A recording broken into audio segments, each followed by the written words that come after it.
శివయ్య గారు ఇల్లు ఎదిరిపోయింది.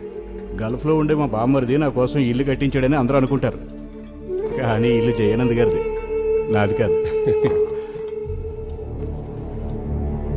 సీఎం మీ బిల్లుని ఎట్టి పరిస్థితుల్లోనూ అసెంబ్లీలో ప్రజెంట్ చేస్తాడు, అది మీకు తెలుసు. కానీ అది అసెంబ్లీలో పాస్ అవుతుందిగా. నేను ఆ పాయింట్కి వస్తున్నాను. గవర్నమెంట్, ప్రత్యేకించి ముఖ్యమంత్రి స్వయంగా బిల్లును సభ ముందుంచితే అది పాస్ అవ్వాల్సిందే. లేదంటే గవర్నమెంట్ మీద విశ్వాసం ఏదైతే ఉందో అది కుప్పకూలుతుంది. సాధారణ పరిస్థితుల్లో అలా జరిగే అవకాశం అయితే లేదు. కానీ అసలు మీరు ఏం చెప్పాలనుకుంటున్నారు? అవిశ్వాస తీర్మానం సీఎం అండ్ గవర్నమెంట్ మీద అవిశ్వాస తీర్మానం మనమందరం మూవ్ చేద్దాం. బిల్లు పాస్ అవ్వకపోతే ఆ తర్వాత రోజే నేను స్పీకర్ని కలిసి నోటీస్ ఇస్తాను. మనం ఇచ్చిన నో కాన్ఫిడెన్స్ మోషన్ని ఆపడానికి గాని లేదా అడ్డుకోవడానికి గాని కల్లూరి చంద్రానికి ఏ దారి ఉండదు. బిల్ ప్రజెంట్ చేసిన రోజు మనం ఆయన్ని ఉక్కిరి బిక్కిరి చేసేద్దాం. తానే అందరికంటే అధికుణ్ణి అని సీఎం ఫీలింగ్. దానికి ఆ రోజే సమాధి కట్టేద్దాం. మిమ్మల్ని విశ్వసించి మీరు నాతోనే ఉంటారన్న ధైర్యంతోనే నేను ముందుకెళ్తాను. దినేష్,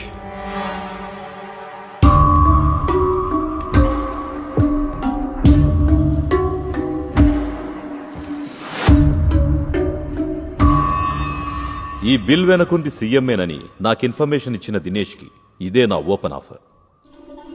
ఒక ఎంపీ కంటే విలువైంది నీకు ఇస్తాను దినేష్, మన రాష్ట్ర కేబినెట్లో మంత్రి పదవి. రా. ఈ బిల్ నేను పార్లమెంట్లో ప్రజెంట్ చేసినప్పుడు అది అక్కడితోనే క్లోజ్ అయిపోతుంది అనుకున్నాను. బట్ సీఎం మనసులో వేరే క్యాలిక్యులేషన్స్ ఉన్నాయి. ఆయనకు తెలుసు ఎలక్షన్స్కి ముందు ఇమేజ్ బూస్ట్ చేసుకోవడానికి కేంద్రం ఈ ఛాన్స్ వాడుకుంటుందని. అనుకున్నట్టుగానే జరిగింది. ఇలాంటి రాజకీయ ఎత్తుగళ్లను అమలు చేయడంలో, భవిష్యత్తును ఊహించడంలో ఆయనకు ప్రత్యేకమైన టాలెంట్ ఉంది. ఎలక్షన్స్ వచ్చి మనం గెలిస్తే ఈ స్టేట్కి హోమ్ మినిస్టర్ మీరే. చాలా రోజుల నుంచి ఎదురు చూస్తున్నారుగా. రాజాకి రెవెన్యూ. ఓ దినేష్, ఈ పోర్ట్ఫోలియోలు కాకుండా నీకేం కావాలంటే అది. మరి సీఎం ఎవరయ్యా? జయానంద్ గారు. ఇందులో పెద్దగా న్యాయం అన్యాయం అంటే ఏం లేదు. రాజకీయాలు ఇంకెంత మాత్రం ప్రజాసేవ కోసం కాదు, ఇదొక వ్యాపారం. వ్యాపారం చేసేటప్పుడు నాకు లాభం కావాలి, మీకు లాభం రావాలి, అంతే కదా? కరెక్ట్ కదా? Correct sir. Thank you.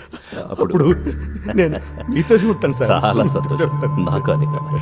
మేము బయలుదేరుతాం సార్. Okay okay.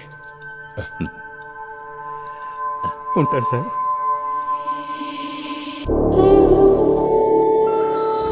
జయానా, సీఎం మీ బిల్లుని అసెంబ్లీలో ప్రజెంట్ చేస్తే దానికి అనుకూలంగా ఉండేవాళ్ళు మన సైడ్ కూడా కొంతమంది ఉన్నారు, అది మర్చిపోవద్దు. ఇంకా సత్యనారాయణ గురించి మనకు తెలుసు కదా, చివరి నిమిషంలో అతను ప్లేటు ఫిరాయించే అవకాశం ఉంది. అధికారం లేకపోతే రాజకీయాల్లో విలువలేదు శివయ్య. బిగ్ ఆపర్చునిటీ మన తలుపు తట్టినప్పుడు వీడిలాంటి పనికి మాలిన వాళ్లను కూడా వెంటుంచుకోవాలి.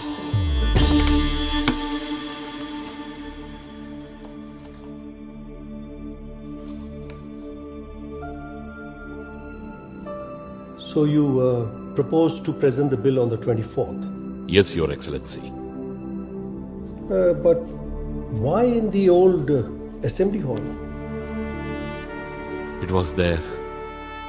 I stepped for the first time as an MLA. It was there. So many historical bills were presented. That is my sentiment. Oh, nice. I appreciate your effort. Thank you. And your good intentions. But you know there are so many ifs and buts in this. Yes, Your Excellency. I'm aware of it, but still, I just want to try it once. Okay. All the best. Wish you all the best. Thank you, Your Excellency. సొంత party నుండి ప్రతిపక్ష పార్టీల నుంచి అభ్యంతరాలు వ్యక్తమైనా మన ముఖ్యమంత్రి Kalluri Chandram right to recall bill ని అసెంబ్లీలో ప్రజెంట్ చేయడానికే సిద్ధపడ్డారు. ఇదిలా ఉండగా వివిధ వర్గాల ప్రజల మద్దతు ఈ బిల్ కి లభిస్తోంది. ప్రజాస్వామ్యం అంటే ప్రజలకు ఏదైనా నిర్ణయం తీసుకునే ఆప్షన్ ఉండటం. మనం తప్పు చేశామని ఫీల్ అయినప్పుడు సరిదిద్దుకునే అవకాశం ఉండటం మంచిదే. మన మంత్రివర్గంలో కొందరు దొంగలు ఉన్నారు. ఈ రూల్ తో అలాంటి వాళ్ళని తప్పించే అవకాశం ఉండటం అది చాలా మంచి మార్పును తీసుకొస్తుంది. 2 సంవత్సరాలు చూస్తాం, తర్వాత వాళ్ళ సేవ మాకు వద్దనుకుంటే రీకాల్ చేసి కొత్త వ్యక్తిని ఎన్నుకుంటాం. నిజాయితీగా ఆలోచిస్తే ఈ బిల్లు పాస్ అవడం చాలా కష్టం. దాని గురించి డీటెయిల్ గా తెలుసుకోకుండా మాట్లాడడం కరెక్ట్ కాదు. అది వర్కౌట్ అవదండి. ఒక డెసిషన్ మనం తీసుకున్న తర్వాత అది రాంగ్ అని తెలిస్తే దాన్ని సరి చేసుకోవడానికి ఆప్షన్ ఉండడం మంచిదే. అది ఖచ్చితంగా ఉండాల్సిన రూల్. మనం ఒకళ్ళకి ఓట్లేసి గెలిపించిన తర్వాత వాళ్ళని మార్చే అధికారం ప్రజలకు ఉండాలి. ఇది అమల్లోకి వచ్చే ఛాన్సే లేదు. బిల్లు పాస్ అయితే చాలా సంతోషం. ఇది పాస్ అవ్వాలని దేవుని కోరుకుంటున్నాను. ఎవరు గెలిచినా ఎవరు ఓడినా మా జీవితాలు ఇట్టాగే ఉంటాయిగా.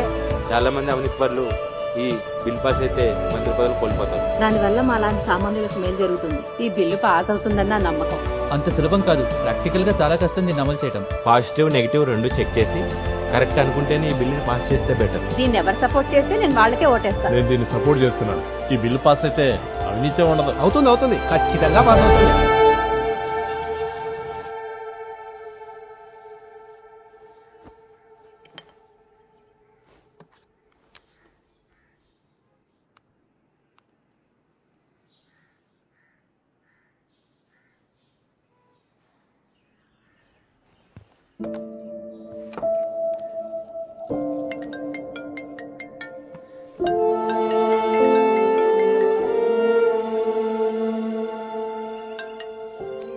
హలో, బయలుదేరావా? లేదు, ఇప్పుడే బయలుదేరబోతున్నా. బాగా మబ్బు పట్టింది, వర్షం పడచ్చు. నేను ఇక్కడే ఉంటాను, నువ్వు వెళ్ళరా.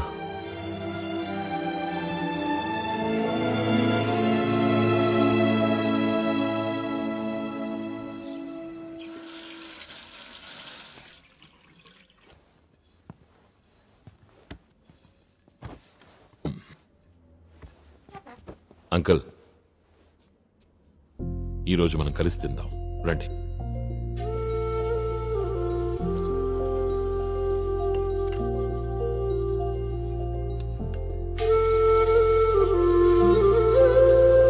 ఏనండి?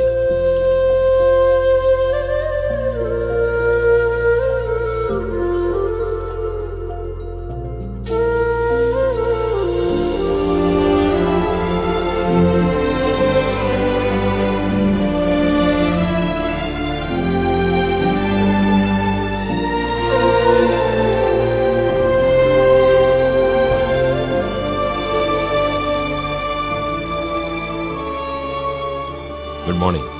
Good morning sir.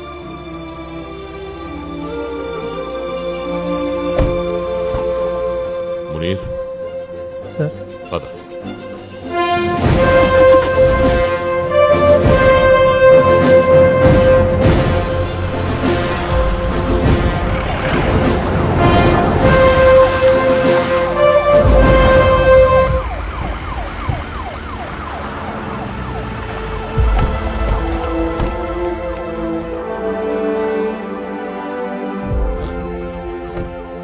Good luck to you, sir. Thank you. Let this be a memorable day, sir, for all of us. Sure.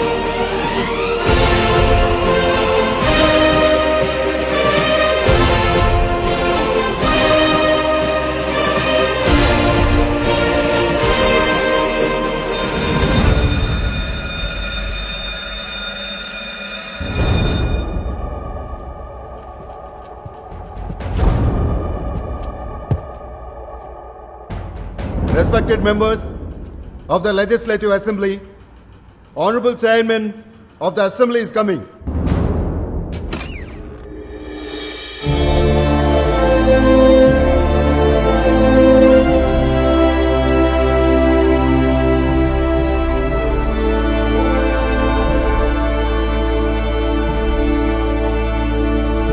The right to recall, vote వేసి గెలిపించుకున్న తమ ప్రజాప్రతినిధి పనితీరు పట్ల సంతృప్తిగా లేకపోతే 5 సంవత్సరాల కాలపరిమితి కంటే ముందే ఆ ప్రతినిధిని తిరస్కరించే అధికారం ప్రజలకిచ్చే బిల్.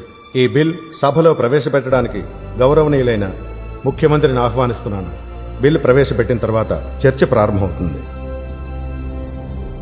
సార్, గవర్నమెంట్ అంటే కేవలం ఒక వాక్యం మాత్రమే కాదు, ఒక ఆత్మ ఉన్న, జీవం ఉన్న, అస్తిత్వం ఉన్న ప్రజల కోసం పనిచేసే వ్యవస్థ. ఈ వ్యవస్థను ఎన్నుకునేది ప్రజలే. అందుకే తామెన్నుకున్న ప్రతినిధులు ఎంతకాలం అధికారంలో ఉండాలో తీర్మానించే అధికారం ప్రజలకే ఉండాలి. గత కొన్ని రోజులుగా ఈ బిల్ కాపీస్ ని సభ్యులందరికీ సర్క్యులేట్ చేశాం. అందరూ కలిసి దీన్ని పాస్ చేసి తెలంగాణలో దీన్ని అమల్లోకి తెచ్చేందుకు సహకరించాల్సిందిగా అభ్యర్థిస్తున్నా. సార్, దీనికి ఓటింగ్ పెట్టాల్సిందిగా కోరుతున్నాను. ఇక్కడ మా పార్టీ అధికారంలో ఉందని, వాళ్ళ పార్టీ ప్రధాన ప్రతిపక్షం అన్న విషయాన్ని గౌరవనీయులైన ప్రతిపక్ష నాయకులు కొంచెంసేపు మర్చిపోవాలి. అందరం కలిసి ఏకగ్రీవంగా ఈ బిల్ని పాస్ చేద్దాం. భావితరాల మేలు కోసం దీన్ని వారసత్వంగా మనమిద్దాం. సార్, వేరే ఏ రాష్ట్రంలోనూ వేరే ఏ గవర్నమెంటు ఇలాంటి బిల్లుని సభ ముందు పెట్టలేదు. అందుకే మేము ఏకగ్రీవంగా ఈ బిల్ని పాస్ చేయాలనుకోవట్లేదు. సార్, దయచేసి ఓటింగ్ పెట్టండి.